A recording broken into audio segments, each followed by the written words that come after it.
Halo semuanya, selamat pagi. Apa kabar semuanya? Welcome back bersama dengan saya Marvin Sulistyo di sini. Welcome kembali lagi di Livestream Fest volume kedua dan selamat pagi buat semuanya. Perkenalkan, nama saya Marvin Sulistyo akan menjadi moderator dalam sesi kali ini. Saya adalah newsmaker dan juga co-founder dari Traxxis. Nah, hari ini saya akan memoderasi sesi Stay Sane During Pandemic, How to Handle Digital Anxiety bersama dengan narasumber yang sangat spesial, Mbak Nuran Abdat atau Clinical Psychologist. Hai Mbak Nuran, apa kabar?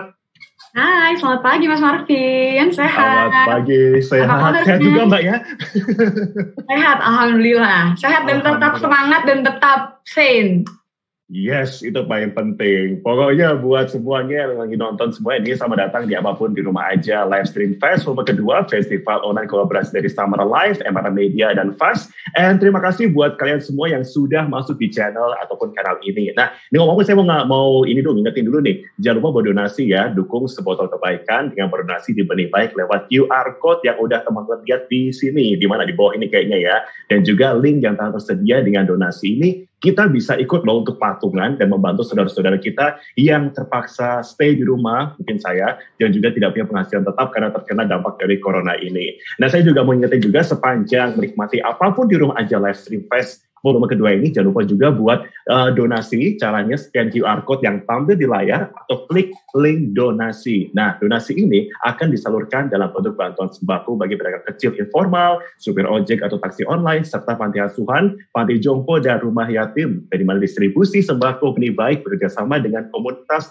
Gus Durian, Human Initiative, Pemuda Muhammadiyah, Koperasi, Pobeta, dan Muslimat NU. Dan juga saksikan juga channel lain seperti Live Music, Live Talk, Live Family and Wellness seperti ini, Live Fun selama Jumat Sabtu Minggu 17-19 April 2020. Jadwal bisa dilihat di Instagram @livestreamfest. Oke. Nah, kalau misalkan kalian juga ada yang mau posting sesi ini ya, jangan lupa buat hashtag Livestreamfest, selamat di rumah, dan hashtag sebotol kebaikan. Kalau misalnya ada pertanyaan bisa ditulis di live chat di layar video, nanti akan ditanyakan di akhir sesi, boleh dari sekarang. Nah, kalau gitu kita langsung mulai aja nih ngobrol sama Mbak Nuran Abdat. Mbak, ngomong-ngomong nih ya, ini kalau kita ngomong soal sekarang, sudah berapa lama nih, sebulan kita work from home ya, ini kok kayaknya banyak orang sudah mulai ngeluh di sosial media, aduh, bosen nih di sini, aduh pengen ngapain lagi ya, aduh kayaknya jenuh banget. Sebenarnya ada nggak sih kaitannya antara self-isolation ini dengan perkembangan mental health kita? Atau jangan cuma kayak, alah itu pikiran lu aja gitu.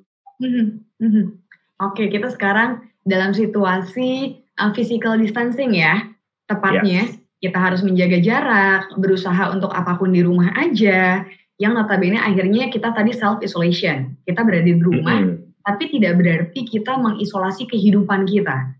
Hanya diri kita yang ada di rumah. Oke, tubuh kita memang disarankan di rumah. Sosialisasi kita tetap bisa atau tidak? Tentunya sebenarnya tetap bisa. Jadi kita harus pahamin dulu konteksnya. Karena kita sebenarnya tidak terpisahkan kok dari mereka. Hanya memang ada jarak di antara kita. Untuk apa? Untuk kebaikan bersama kan sebenarnya. Apakah ini akhirnya berhubungan dengan kondisi kesehatan mental kita? Sangat amat berhubungan. Beragam jurnal dan beragam artikel psikologi menginformasikan, karena semakin kesini, di tepatnya sudah 1 bulan kita work from home, semakin banyak artikel dalam dan luar negeri yang menginformasikan tentang relasinya, bagaimana peningkatan kecemasan dengan orang-orang yang berada dalam di rumah, self-isolation tadi, bagaimana perbedaannya ketika berhubungan secara virtual saja, bagaimana rindunya pertemuan atau berinteraksi secara sosial langsung. Yes, itu sangat rindu ya. Saya pribadi sudah sangat kangen banget dengan kehidupan sebelumnya. Tapi ternyata saat ini hal yang membuat kita mengalami kondisi-kondisi mental tadi, peningkatan kondisi mental, adalah situasi yang pertama adalah situasi ketidakpastian. Saat ini kita bersama-sama dalam situasi, kondisi, kita sedang menghadapi kehidupan yang tidak pasti. Yang memang kondisi ini adalah kondisi yang tidak ideal tentunya. Karena apa? Betul. Karena hal-hal yang standarnya kita bisa lakukan, aktivitas motorik dan aktivitas lain yang bisa kita lakukan ternyata sekarang berkurang ataupun terhambat. Nah, dari situasi ketidakpastian tadi, kalau manusia tuh gimana sih Mas Marvin? Kita itu selalu berharap dan ingin memiliki kepastian. Tadi manusia tuh hidup dengan punya fokus ingin stabil, ingin terprediksi. Kehidupan tuh inginnya dua itu dihadapkan, bisa. Yes. Jadi kita selalu punya planning, kita punya future plan ke depannya. Nyatanya saat ini seluruh future plan kita itu sedang tidak bisa kita manage dengan sewajarnya, tidak ideal. Karena kondisi yang sedang tidak ideal tadi, ternyata kita memang sedang hidup dalam ketidakpastian, ya ini yang jelas-jelas aja saat ini tuh tidak pastinya. I see. Ketidakpastian itu ya. Terus. Ya, sedangkan kita as a human itu kurang bisa mentolerir ketidakpastian. Akhirnya dampaknya adalah kita ini kan sekarang baru beradaptasi ulang nih. Keuntungannya sebagai manusia kita tuh punya kekuatan terbesar, punya kemampuan terbesar untuk melatih diri kita beradaptasi dalam setiap situasi. Hanya intensitas atau kurun waktunya, durasinya, semua individu berbeda. Nah, dalam perjalanan adaptasi ini, ternyata karena berbeda-beda, akhirnya memunculkan tadi efek yang berbeda-beda pula. Tadi kecemasannya ada peningkatan. Ada yang merasakan kenyamanan di rumah. Apalagi karakter-karakter yang tadi introvert. Kalau buat saya sendiri, berada di rumah itu jujur saja menyenangkan. Untuk bisa bekerja dengan lebih tenang, itu sangat menyenangkan. Tapi untuk konteks tadi, kalau karena saya adalah psikolog klinis, biasanya berhubungan dengan klien secara langsung, tentunya ada perasaan yang hilang, kurang.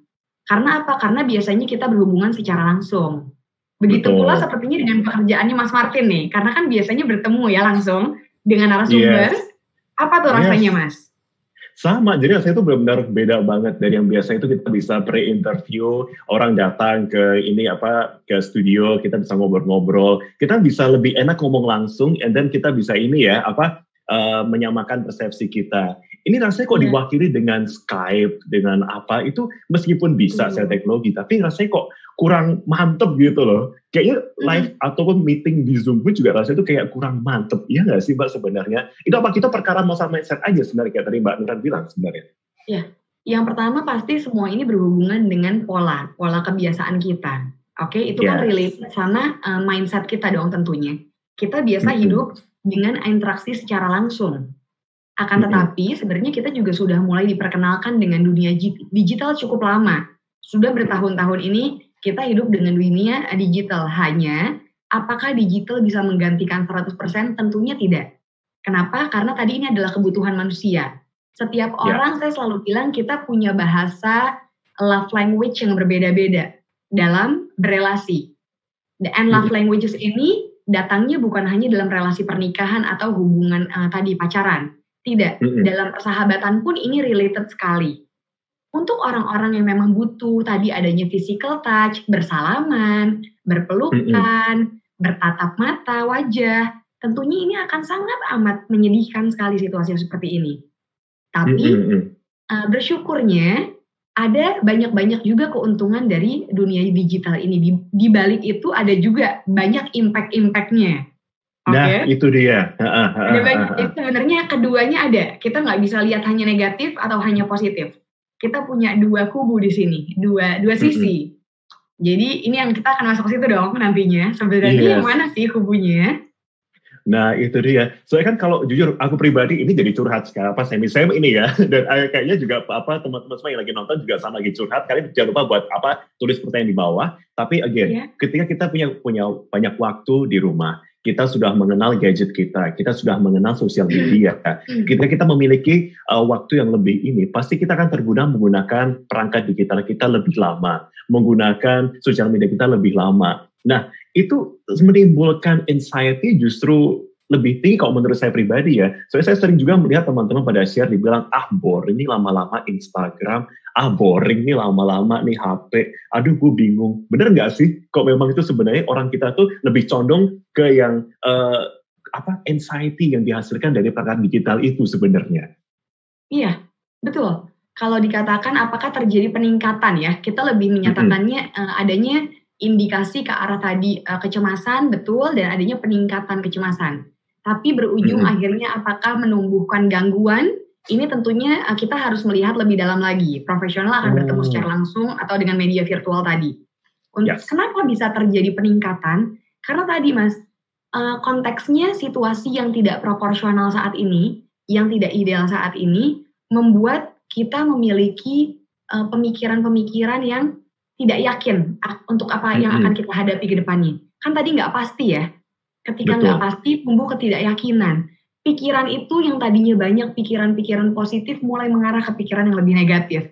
Nanti bagaimana secara finansial kemungkinan menurun, lalu bagaimana dengan relasi sosialku, bagaimana dengan orang-orang yang saat ini mungkin sedang melakukan pendekatan dalam hubungannya, tapi saat ini jadi terbatas. Bagaimana dengan relasi antar suami istri, karena biasanya kita punya aktivitas di luar sana untuk kita bisa reconnect with ourselves dengan tadi punya space time, kita punya waktu tersendiri, ada waktu, sekarang ternyata kita di rumah tuh bersama terus. Sebenarnya kondisi ini yang akhirnya karena kita baru beradaptasi ulang, membuat ketegangan-ketegangan itu muncul. Oke? Nah, di dalam psikologi itu ada yang namanya respon stres, di mana dalam setiap kondisi itu ada konteksnya, responnya kita bisa mau fight ataupun flight. Ketika kita menghadapi sebuah situasi. Nah, ini adalah pembelajaran. Jadi tentunya kita melatih saat ini. Hal-hal apa yang dapat kita kontrol, hal-hal apa yang tidak dapat kita kontrol. Karena dalam kehidupan tidak semua hal dapat kita kontrol. Sudut pandang orang lain tidak dapat kita kontrol. Perilaku orang lain tidak dapat kita kontrol. Yang kita bisa kontrol hanya mindset kita sendiri. Nah, kalau misalkan kita ngomong ciri-cirinya nih, Mbak Nuran. Banyak orang yang mengatakan satu sisi gue udah ngerasa stres. Ada juga orang lain yang mengatakan kayaknya sih gue fine, tapi gue merasa kayak gue udah mulai nggak tenang. Sebenarnya ciri-ciri orang ketika dia sudah sebenarnya terserang dari stres karena ada anxiety oleh diri kita tersebut, apa sih ciri-cirinya? Ketika kondisi itu terjadi di mana aktivitas kita sudah mulai terganggu.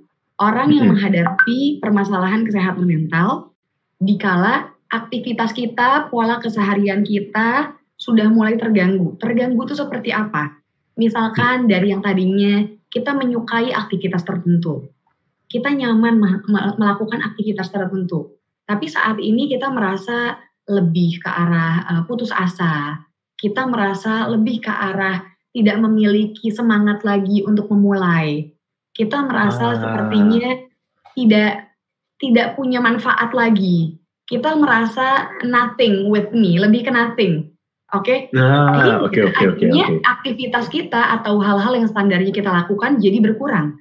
Misalkan biasanya kita senang berhubungan dengan sosial, pertemanan dalam sehari ada chatting, diskusi. Ini kita tidak nafsu lagi untuk melakukan itu. Sudah berkurang lagi kadarnya. Lalu kita berangkat ke kantor ataupun melakukan pekerjaan, semangat. Kita biasanya happy karena bakalan ketemu sama bos kita maybe ataupun sama rekan-rekan yang lain. Ini kita dari bangun tidur aja kita sudah merasakan, aduh, gak enak kayaknya badan gue gak enak. Lagi. Capek gitu ya? Apa gak usah ke kantor aja ya? Izin aja deh, bilang sakit aja deh.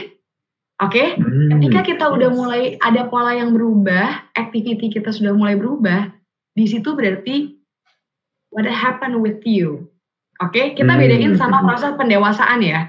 Kalau cemas itu, automatically berarti perubahan-perubahan tadi itu sangat drastis, berlangsung dalam kurun waktu beberapa bulan. Kalau dalam diagnostik statistik manual, buku sakunya psikologi, itu ada beberapa kriteria yang nanti akan dilihat.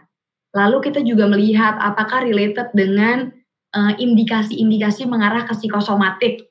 Tadi, kondisi situasi seperti ini kan ada ciri mengarah tadi yang saya bilang. Biasanya ke kantor semangat, sekarang kalau mau ke kantor atau mau memulai buka laptop aja, mungkin rasanya tubuhnya udah lemah, lesu. Atau mungkin ada berdebar jantung. Rasanya, aduh kerja lagi capek deh. Jenuh gitu, rasa hidup gitu ya. Jadi berkurang semangat hidupnya, makanya tumbuh kejenuhan kan. Walaupun jenuh itu dimiliki, kecenderungannya oleh semua orang akan menghadapi itu bisa, tapi kecenderungan kejenuhan yang ini berbeda. Karena apa? Karena hal yang biasanya kita sukai, kita cintai, justru tidak lagi kita sukai. Berkurang kadarnya. Jadi itu terlihat jelas ketika kesehatan mental kita terganggu dari ciri-ciri hal yang tadi. That's why tadi ada respon stres. Kita mau memilih apa? Apakah mau maju, tertantang, melihat situasi ini kita menjadi, kan setiap orang menghadapi situasi stres, dan stres itu wajar. Tekanan itu pasti terjadi di kehidupan kita. Tapi akan menjadi tidak wajar ketika tadi, kalau ini jadi bentuk tantangan, berarti kita semangat untuk menggali ada apa. Tapi kalau ini menjadi membuat kita justru jatuh, terpuruk, lemah, tidak ingin mencoba, berarti itu namanya stres yang negatif. Jadi ada stres positif atau distress, atau eustress, ada stres negatif atau distress. Eustress positif, distress negatif. Distress, oke. Nah, yang tapi gimana tuh? Berarti fine. Tapi how to cure them gitu, maksudnya gimana mengobatinya? Apakah kemudian harus melakukan konsep digital minimalism, jadi mengurangi ketergantungan kita terhadap gadget atau sosial media gitu, atau gimana? Karena saat ini kita relate banget ke pekerjaan kita, kehidupan kita dengan sosial media. Memang alangkah baiknya ketika kita berhubungan dengan pekerjaan apapun, terutama saat ini di dunia digital, buatlah waktu tuh dibuat limit dalam waktunya. Oke. Kita tetap update, kita harus update. Karena kalau kita tidak mengerti apapun dalam pekerjaan kita, dalam berita-berita dunia, tentunya kita akan ketinggalan dong. Barangkali ada tindakan preventif yang bisa kita lakukan. Barangkali juga kita bisa informing sama orang tua kita, keluarga kita, pasangan, dan lain-lain. Dengan kita tidak update, itu akan menjadi masalah juga dong, Mas. Yes, benar. Tapi ketika kita make limits of a news or some digital stuff yang kita miliki, itu membuat kita dapat menempatkan diri dengan lebih bijaksana. Jadi jangan sampai kita dikontrol oleh digital, tapi kitalah yang mengontrol dunia digitalnya ini. Karena apa? Kan kita yang menyalakan, kita yang charge, kita yang kontak duluan, bukan tiba-tiba laptopnya nyala sendiri. Of course not. Yes. Itu nggak terjadi, bukan handphone kita tiba-tiba sendiri. Jadi bisa dimulai dari memberikan tadi limit, diberikan batasan-batasan waktu. Entah itu digitalnya berhubungan dengan sosial media, melihat pemberitaan, ataupun dengan menggunakan sekarang aplikasi-aplikasi. Kan sekarang kalau kantor biasanya menggunakan Skype, Zoom, Google Hangout, video semua. Jadi kita review kapan saatnya bekerja. Bekerja itu dengan apapun di rumah aja saat ini tidak berarti 24 hour kita jadi menggunakan digital kita dan kerja terus. Tentunya butuh ya sih Mas? Yes, betul. Iya, karena kan kita lagi berlatih mentoleransi situasi, kondisi saat ini, kita juga harus memberikan toleransi sama diri kita. Bukan berarti dalam satu hari pekerjaan kita itu akan beres 10. Harus memiliki list yang pasti, mana yang paling utama. Karena tentunya tidak semua pekerjaan kita diutamakan hari ini. Pasti kan banyak, pekerjaan kita sangat banyak, tapi ada yang utamanya dulu. Yang paling penting tuh yang mana sih? Itu penting sekali. Jadi, coba untuk menerima kalau kita itu punya pola baru dalam kehidupan kita sekarang. Yaitu dengan menggunakan digital. Kalau kita nggak menerima dulu, nggak mengenali bahwa ini situasi yang memang harus kita hadapi, kita nggak bisa mencoba untuk beradaptasi. Karena satu-satunya yang memiliki kemampuan beradaptasi toh diri kita sendiri. Kita nggak bisa dibantu sama orang kalau kitanya belum mau. Karena tidak ada orang yang bisa membantu mengendalikan kita. Kan kembali ke diri kita sendiri yang mengendalikan diri kita.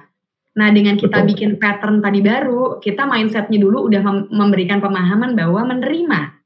Oh baik, yuk kita coba yuk pola yang baru seperti ini dengan cara apa? Oke, aku lebih nyaman menggunakan Zoom. Misalkan menggunakan Zoom-nya itu harus di laptop. Agar apa? Agar handphone itu khusus untuk private life. Jadi kita bedakan staff yang buat hubungan berinteraksi lainnya dengan yang untuk tadi bekerja.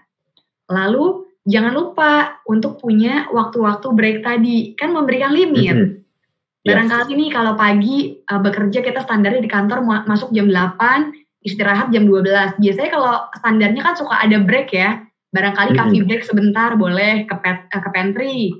Kita sekarang juga lakukan itu. Jam 10 udah agak mulai ngantuk, ke pantry rumah kita sendiri. Bikin deh mungkin kopi, mungkin teh, sebenarnya bisa jus, anything that you want. Tinggal pilih sebenarnya. Nah kalau sekarang tuh bisa dicontoh nih, kita mungkin bisa siapin teh botol sostro di depan. Pakai deh, kita minum. Sekalian aus, barusan dibilang tadi. jadi terpancing. Iya, mohon maaf. Iya, jadi gitu ya sistemnya. Jadi baby step-nya harus seperti itu atau memulainya gitu pelan-pelan. Karena kan kalau aku pribadi, aku memang melihat aku jujur memang ini Mbak, dua pekerjaan jadi satu begitu. Satu sisi memang pekerjaan sebagai jurnalis, satu sisi juga sebagai pekerja travel juga. Jadi pagi sampai siang aku bekerja di TV, and then siang sampai malam aku bekerja di travel. Banyak gitu jadi kan, tapi jujur kayak ketika aku udah mau melimitasi gitu, tapi satu sisi again tuntutan pekerjaan itu yang membuat aku kayak aduh ya udah deh ya itu ngasih excuse terus buat keep doing it, akhirnya jenuh terus gitu dan susah untuk mengambil the first baby step untuk bisa memulai melimitasinya itu. Sebagai manusia Mas, kita itu punya peran utama adalah berlatih untuk asertif. Asertif itu adalah tugas yang bisa kita lakukan, yang bisa kita aplikasikan terhadap orang lain dan terhadap diri kita sendiri as a human juga toh. Yes. Oke? Asertif itu kan bukan galak, tapi kita jelas menginformasikan terhadap diri kita apa yang ingin kita lakukan, tegas dalam actionnya, agar apa? Agar kita tidak terganggu dengan tadi adanya excuse lain. Karena kalau kita menjalaninya dengan ya nggak apa-apa deh, coba lagi aja, tapi mau sampai kapan? Karena satu-satunya orang yang nantinya akan merasakan dampak dari itu semua hanya diri kita. Jadi kalau kita memang sayang, cukup wise dengan diri kita sendiri, mau berlatih beradaptasi untuk diri kita agar ada pengembangan diri yang lebih baik, satu-satunya yang harus kita latih untuk menjadi lebih asertif adalah diri kita sendiri. Terlihat sepertinya klise, kayak teori kalau bicara seperti ini. Tapi tidak akan ada yang namanya praktek kalau tidak ada teori. Kerangka, di dalamnya ada perangkat. Justru kita sekarang lagi latihan untuk mengaktifkan perangkat-perangkatnya tadi itu. Agar berjalan dengan sempurna dan agar meminimalisir adanya mental issue tertentu yang hadir terhadap diri kita. Tapi kalau untuk kebosanan itu wajar. Karena kan kondisi seperti ini kita biasanya ada aktivitas motorik ya Mas. Saat ini dengan kita berada di rumah, otomatis aktivitas motorik kita itu kecenderungannya menjadi berkurang. Otomatis menjadi lebih berkurang. Tapi apakah jadi hilang? Tidak. Caranya adalah dengan kita mencoba untuk mengaktifkan kembali aktivitas-aktivitas motorik yang memungkinkan dilakukan di rumah. Apa sih yang bisa kita lakukan? Kalau Mas Martin mungkin ada nggak yang dilakukan di rumah? Aku main PlayStation sih. Oh itu motoriknya di tangan ya? Game-game lawas, main. Berarti kesukaannya lebih ke itu ya, untuk mengisi waktu luangnya dengan main PlayStation? Yap. Oke. Tidak ada yang salah, it's good. Tadi aktivitas motoriknya by hands, tadi yang pertama. Tapi juga bisa dibantu apabila di rumah kita punya area-area yang bisa kita gunakan. Nggak ada salahnya. Hari gini kan banyak tuh, sport class yang ada di virtual kita. Oke, ada yang, lead yoga, ataupun beberapa konteks lainnya sportnya, kita boleh join. Dan hari gini banyak sekali yang free. Banyak sekali. Jadi kalau kita merasa nggak ada ruangnya atau nggak ada modalnya, kayaknya sih kecil kemungkinan sekali ya, karena kita sudah difasilitasi banyak sekali hal yang memang free. Lalu kalau di rumah bisa, walaupun cuma walking di area rumah, yang memang area rumah itu maksud saya hanya di taman rumah sendiri, bukan keliling di komplek yang ramai, jangan. Kan kita tetap stay at home-nya. So, kita juga bisa latihan tadi grounding kalau di psikologi.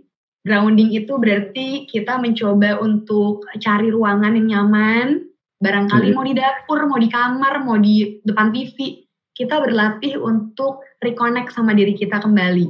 Dalam penglihatan, dalam pendengaran, dalam penciuman, dalam tadi meraba apa yang sedang kita duduk. Saat ini aku lagi duduk di kursi, kursinya empuk sekali maybe, dan kakiku sedang napak di lantai. Mataku saat ini sedang melihat di depanku ada taman, indah ya, sejuk banget, hijau semua. Lalu saat ini aku mendengar suara tetesan hujan. Oke. Nah, ketika kita kembali untuk latihan reconnect, itu adalah modal yang sangat amat besar buat diri kita sendiri. Tadi baru salah satu teknik ya, grounding. Untuk apa? Untuk latihan mentoleransi. hal apa sih yang sedang saya lakukan. Mungkin pencapaiannya bukan sebesar saya berangkat ke kantor kemarin, tapi saya mencoba berupaya sebaik mungkin untuk menggerakkan, untuk membentuk pola baru dalam hidup saya, untuk berani mencoba, beradaptasi. Dan mungkin gak semua orang saat ini sedang melakukan ini. Saya berhasil melakukan ini. Itu akan jadi nilai jual sekali buat diri kita. Itu akan menjadi nilai tambah value tertentu buat diri kita yang membuat kita akan mencari respon stresnya, yaitu lebih ke arah fight. Coping strategies kita lebih ke yang adaptif. Berarti kita mengapresiasi setiap hal yang tengah kita lakukan sekarang. Kayak misalkan sekarang saya depan saya ada teh, terus kemudian saya duduk di kursi, saya ngerasa oh iya ini udah situasi yang jarang saya dapatkan setiap hari harus kerja. Appreciate every single small things yang sedang kita lakukan sekarang. Iya, betul sekali. Karena kalau saat ini kita tidak berlatih untuk berbaik-baik dan mengenal diri kita dengan lebih baik, tidak ada satupun orang yang dapat membantu kita selain diri kita sendiri. Diri kita sendiri pun terbantu dengan apa? Dengan spirituality kita. Kalau manusia nih punya beberapa kekuatan, kemampuan dalam hidupnya. Kita punya yang namanya kekuatan, ability, and power dalam hal tadi physical. Fisik kita bisa ditunjang dengan lebih baik. Agar sehat tuh apa sih pola yang harus kita punya? Tubuh. Mental kita, apa sih yang harus kita kenali agar membuat mental kita lebih berkembang, lebih sehat? Bagaimana emosi kita, kemampuan emosi kita lebih bisa engage, lebih bisa attach dengan, lebih bisa secure dengan kehidupan kita sendiri. Yang terakhir adalah spiritual ability. Apa keempatnya ini akan kita latih dimulai dari saat ini, sedang melakukan di rumah ini. Kalau kita nggak berusaha untuk menggali keempat dari ini, mengupayakan, tentunya kita akan semakin ringkih. Kita akan mudah untuk menghadapi peningkatan-peningkatan dalam kecemasan tadi itu. Kita sudah pasti cemas, Mas. Kita pasti cemas. Jadi jangan sampai berpikir kita ini nggak boleh cemas. Nggak bisa. Kita pasti cemas. Kita pasti punya stres. Pasti. Itulah manusia. Tapi cobalah mengenal bagaimana memiliki tadi respon stres yang ternyata ke arah eustress atau positif. Oke? Bagaimana mengembangkan, bagaimana men-challenge diri kita. Lebih ke arah itu. That's why tadi ada teknik-teknik membuat tadi limit, bikin tadi ruang untuk aktivitas motorik kita, bagaimana mencoba untuk reconnect sama diri kita sendiri, salah satunya dengan tadi grounding.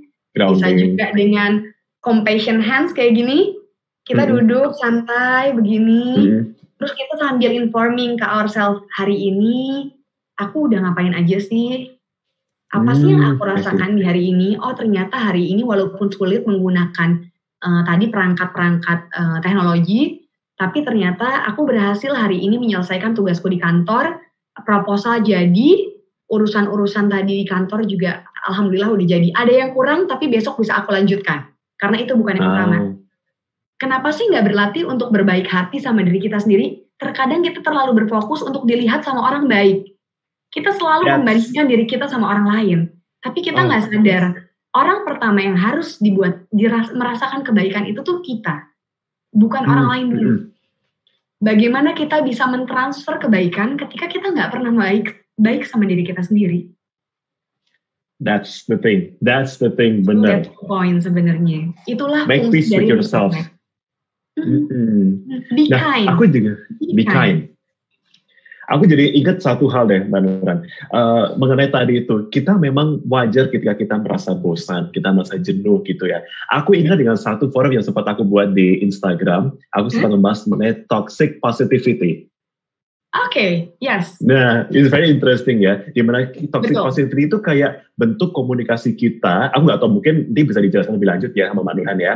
Itu kayak aku melihat tuh gini, kayak kesannya itu kita lagi negatif, tapi kita dipaksa buat pikir positif di waktu itu. Kayak misalkan jenuh, tapi kita coba matikan rasa jenuh itu dalam pikiran kita. Kita bilang, kita nggak boleh jenuh, kita harus positif. Padahal tuh sisi, nggak apa-apa, it's okay to be not okay. It's okay to be feel bored. Kayak ya udah kok lo mau marah, luapin. Lu lagi bosen, ya udah lu bilang aja lu bosen. Habis itu udah selesai, oke, let's reconnect. Bener nggak sih konsepnya gitu? Betul. Yang baik adalah build positivity, not build positivity. Ketika toxic positivity tadi yang Mas Marvin nyatakan itu betul sekali, itu justru menjadi penghambat terhadap mindset kita sendiri. Kita berusaha untuk mengalahkan perasaan kita dalam toxic.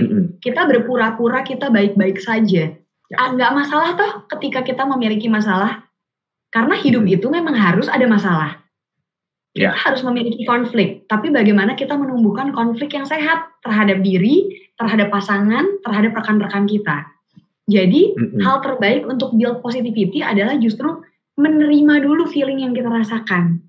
Oke, hari ini misalkan merasa gagal. Gagal karena konteksnya pekerjaannya tidak selesai.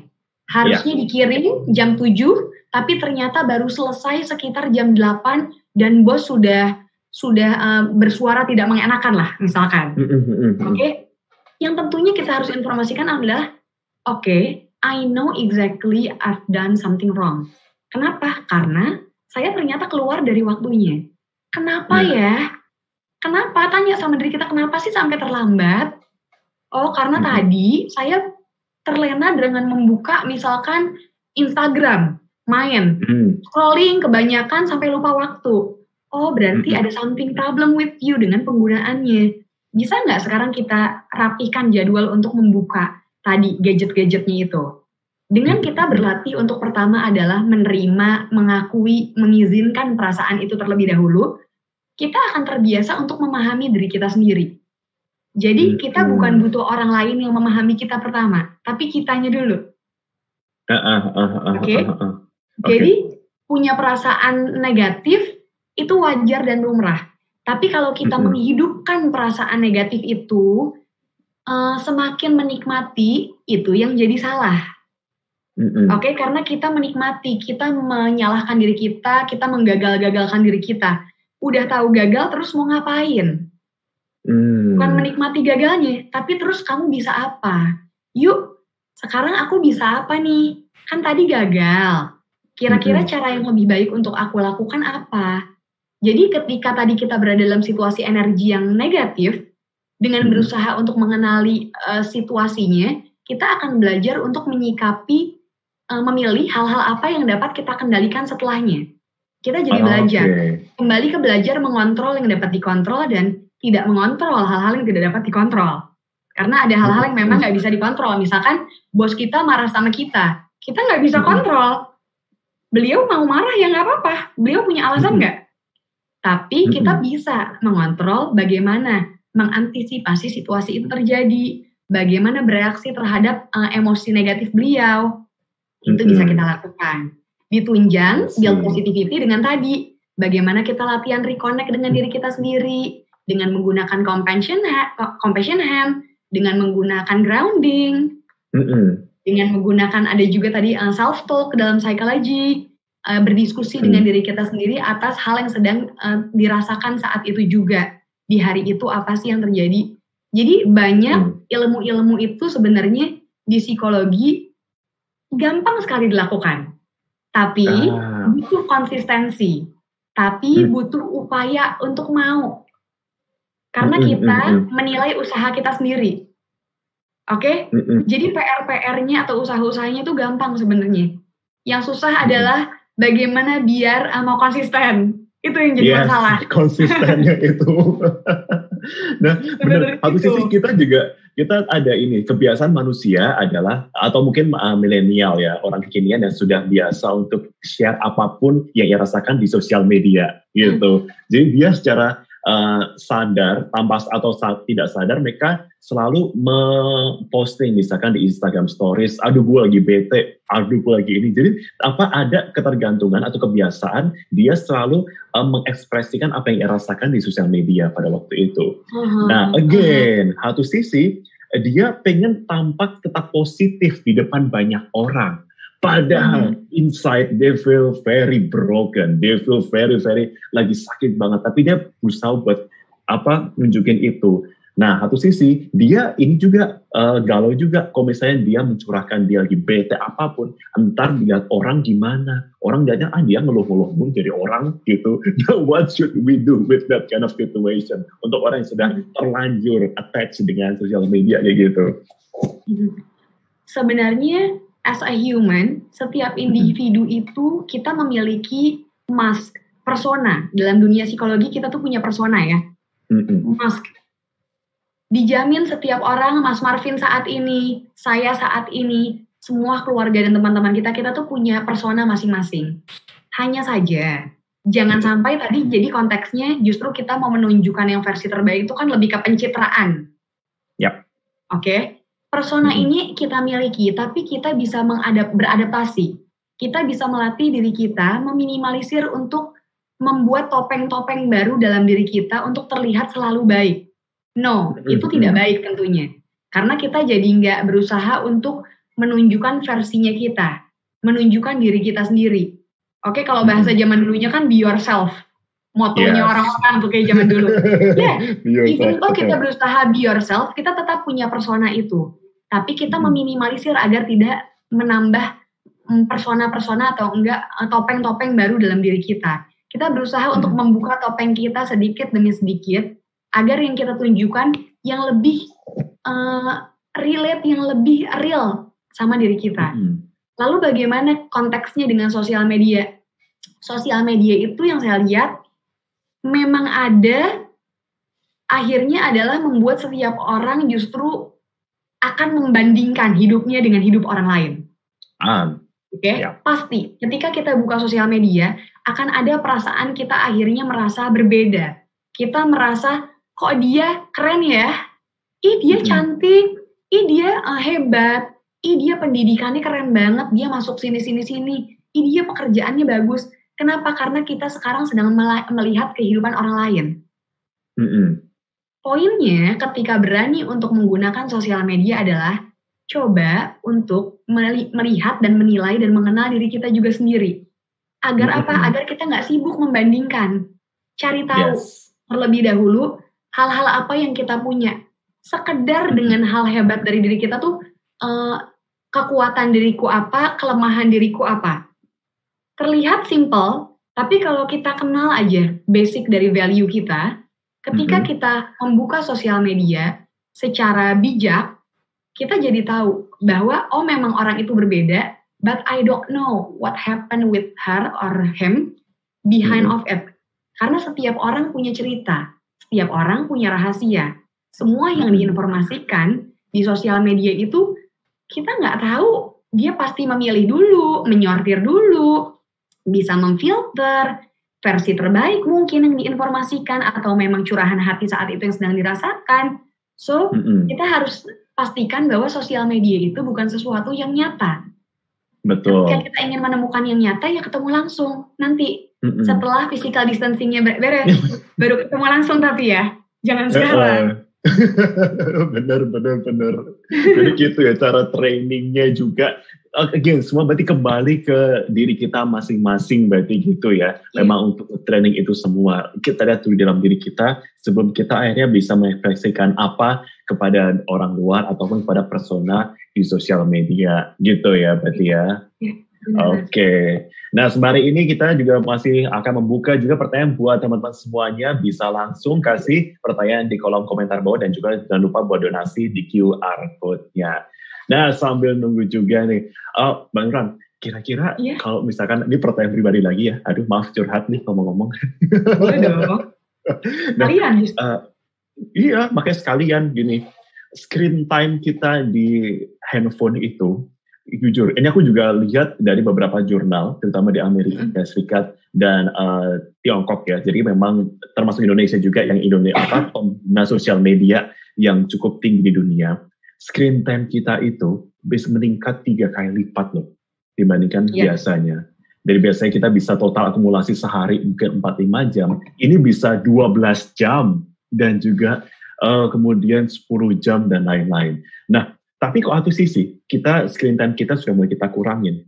Tapi bentuk pengalihan kita untuk distraksi semua yang ada di HP kita adalah kemudian kita nonton TV, kita main game digital juga. Bukannya malah sama aja nih, dari digital ke digital juga nih. Itu gimana tuh? Nah, kelihatannya sama saja Mas, benar kalau memang menggunakan digital dan digital, tapi kalau kita sedikit kembali ke percakapan kita sebelumnya, kita tidak melulu beraktivitas dengan digital loh sebenarnya. Tadi ada banyak aktivitas motorik yang dapat kita lakukan yang tanpa digital pun. Apa? Walaupun kita bisa stretching tanpa menggunakan digital, bisa, boleh. Oke? Lalu misalkan kita bisa walking di area rumah saja, itu sudah sangat membantu. Kita bisa latihan untuk redecorate kamar kita atau rumah kita, declutter, bebersih. Sebenarnya tidak melulu kita menggunakan digital loh. Walaupun benar, secara penelitian tadi dari secara global ya, dengan situasi pandemi seperti ini, peningkatannya memang lebih tinggi dalam penggunaan digital. Karena apa? Karena dialihkan. Yes. Tapi bagaimana untuk meminimalisir kejenuhan, meminimalisir stresor yang cukup besar dari digital tadi, adalah dengan memberikan waktu-waktu jeda. Oke? Kita memberikan jeda-jeda tersendiri sama diri kita. Tadi, dengan latihan reconnect aja, dengan latihan grounding aja, butuh waktu berapa lama sih seperti itu? Saya rasa hanya 5 menit. Itu bisa terjadi. Dengan latihan breathing, itu juga banyak yang mengajarkan belakangan ini. Slow breathing. Kita berlatih untuk discuss, untuk reconnect sama diri kita sendiri. Untuk menumbuhkan ide-ide atau enggak insight ke diri kita sendiri. Apa yang dapat melakukan. Tadi, jadi tidak melulu sebenarnya hanya ke digital kok. Kalau kita tahu cara untuk berlatih mengendalikan hal yang dapat kita kendalikan, salah satunya digital. Digital itu bisa kita kendalikan dengan bijaksana, walaupun pekerjaan kita sekarang lebih banyak di ranah digitalnya. Tapi tadi, di-review dulu, mana pekerjaanku yang versinya menggunakan digital, mana hal-hal yang aku sukai atau aku butuh lakukan yang tanpa menggunakan digital. Jadi, ini juga bagus nih Mas, kalau misalkan di pekerjaan tertentu yang banyak gunain laptop iya, iPad iya, handphone iya. Yes. Mungkin kita lebih ke, ada juga yang nontonnya di laptopnya. Jadi Netflix di laptop juga atau di iPad. Mungkin kita tempatkan, kalau punya tadi semua staff itu, baru itu berarti termasuk punya scheduling yang tepat dalam sehari. Kalau saya melihat, ketika kita mencoba untuk sebelum tidur aja latihan ya, kita harus punya selain personal hygiene, ada yang namanya sleep hygiene, good sleep hygiene. Sekitar 30 menit, 40 menit sebelum tidur, sebenarnya penelitian itu menginformasikan sebaiknya kita sudah tidak terkena sinar. Sinar dari handphone kita, dari laptop kita, dari TV kita, sebaik-baiknya sudah tidak kita lihat. Nah, kita bisa nggak praktis itu? Untuk apa? Untuk menyehatkan diri kita, fisik dan mental. Latihan-latihan ini butuh sekali kita lakukan, karena kalau kita nggak mencoba untuk berlatih mengendalikan, kembali ke tadi, kita strugglingnya luar biasa banget nih. Menghadapi situasi ini, makin nggak sehat.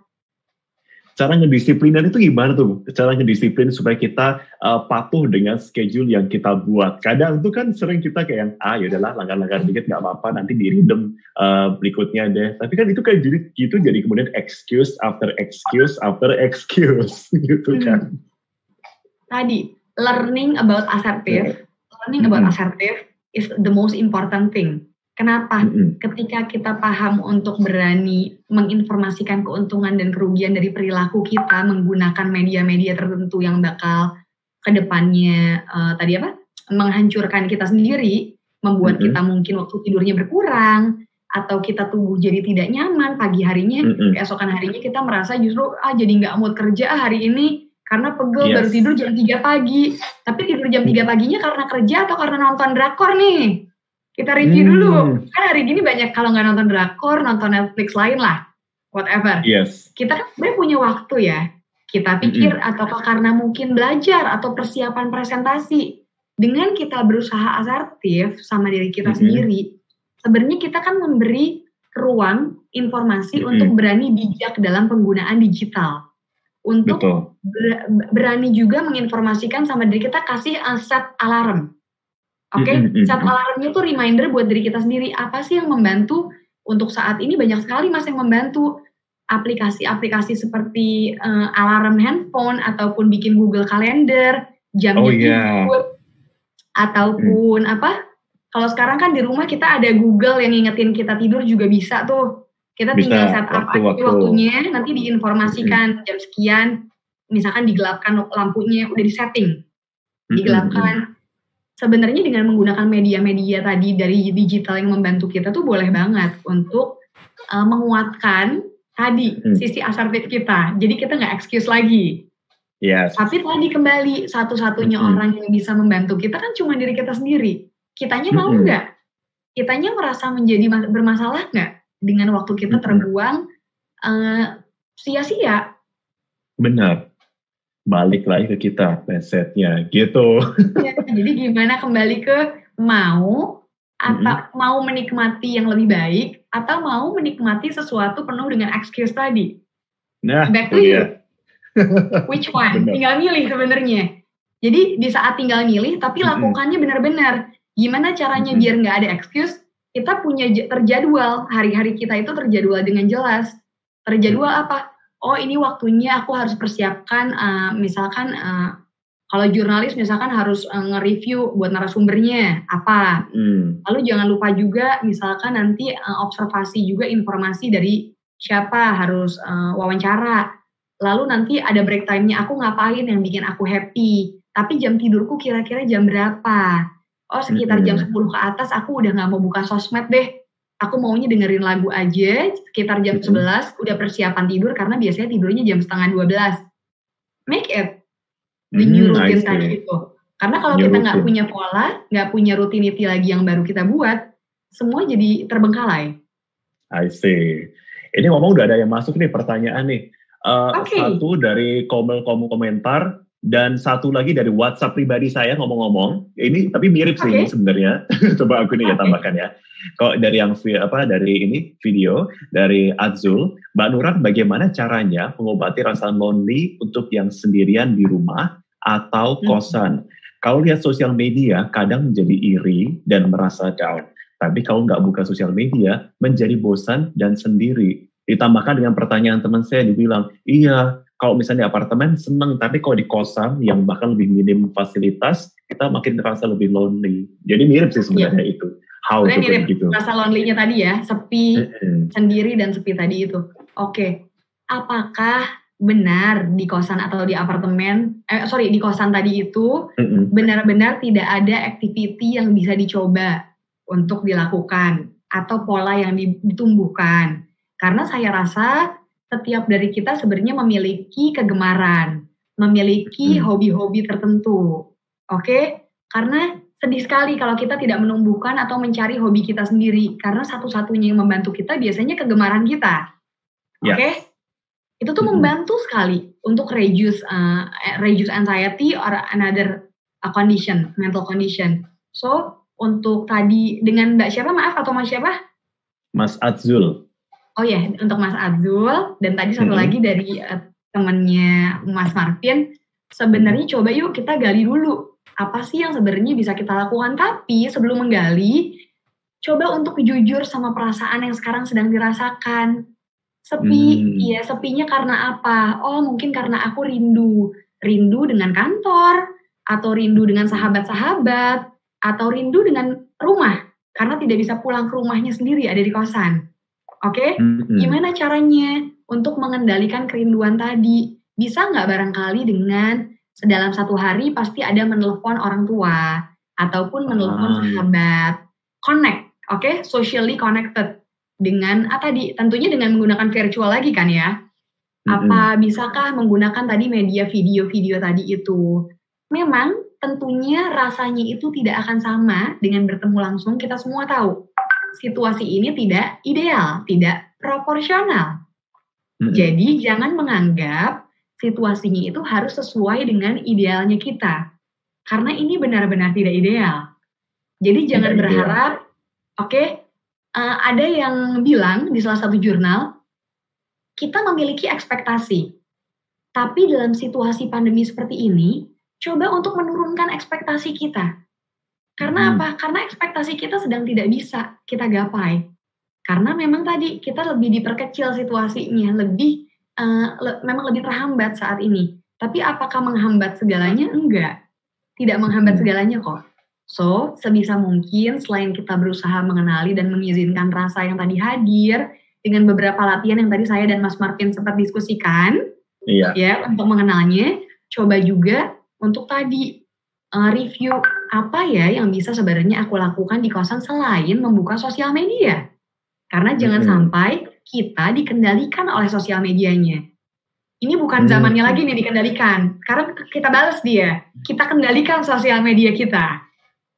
So, kalau kita memang kita mau mengaktifkan 4 power and ability kita tadi, baik fisik, mental, emotional, and spiritual kita, tentunya kita bisa.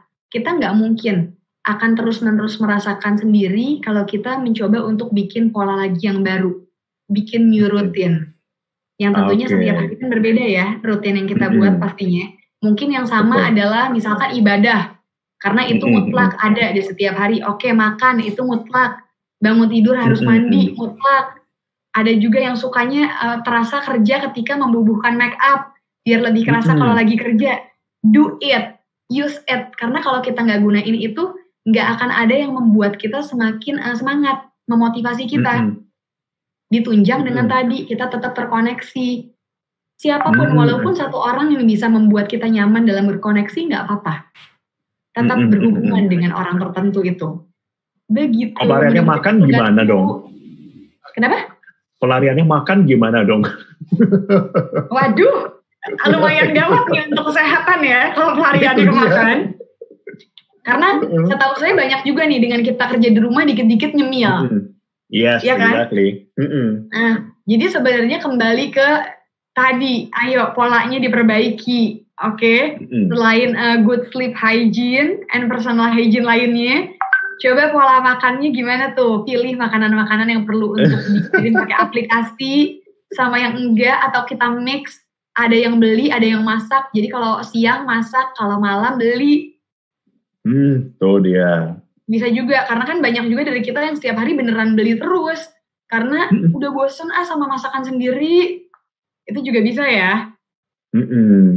Jadi gak apa-apa lah ya, seperti ini. Tapi tetap ini ya, dikontrol tentunya. Tetap juga diperhatikan juga kesehatannya gitu ya. Oke. Dan jangan lupa juga buat teman-teman semuanya di sini, selain juga mengirimkan mungkin pertanyaan di sesi lainnya, ataupun juga kalian bisa untuk bergabung dalam berdonasi tentunya. Jangan lupa dengan klik ataupun juga scan QR code yang ada di layar yang kalian saksikan sekarang di sini. Dan alhamdulillah sekarang sudah terkumpul. Oh, alhamdulillah banget ini sekarang 347.882.468. Terima kasih buat semua yang sudah menyumbang sampai dengan sekarang. Tentunya ini kan disumbangkan juga untuk semua tenaga medis ataupun juga orang-orang yang membutuhkan. Apalagi sudah menjelang Ramadan ya, ini pasti sangat berguna banget buat kita semuanya. Karena apapun kita lakukan secara hal kecil pun ini bisa menjadi sebuah langkah yang positif juga untuk membawa kita menjadi orang pengguna digital yang lebih smart ya Mbak Nuran ya. Betul sekali. Karena banyak hal sederhana yang akhirnya dapat kita temukan dan kita maknai dalam penggunaan digital, terutama ini sekarang ketika kita memang berhasil untuk terkonek dengan bijaksana dan terkonek dengan diri kita sendiri juga dengan bijaksana. Jadi hebat banget teman-teman, luar biasa itu. Bantuannya, donasinya banget, sangat bermanfaat terutama buat tim medis ya, luar biasa. Thank you banget. Oke deh, kayaknya that's all. Thank you so much Mbak Nuran untuk waktunya sekarang sudah menyempatkan ngobrol-ngobrol. Salam buat keluarga juga tentunya. Tetap sehat, tetap semangat juga tentunya situasi seperti ini kita. Thank you juga teman-teman yang udah tanya-tanya juga, dan semoga tadi pembahasan kita sudah mewakili semua pertanyaan-pertanyaan mungkin tidak sempat tertanyakan di sini. Terima kasih untuk Botol Saucer juga untuk sponsor apapun di rumah aja, live stream Fresh volume kedua, serta kepada video dan Baik sebagai partner kami. Terima kasih pada kalian semua yang telah menonton dan berdonasi. See you, thank you. See you, stay sane.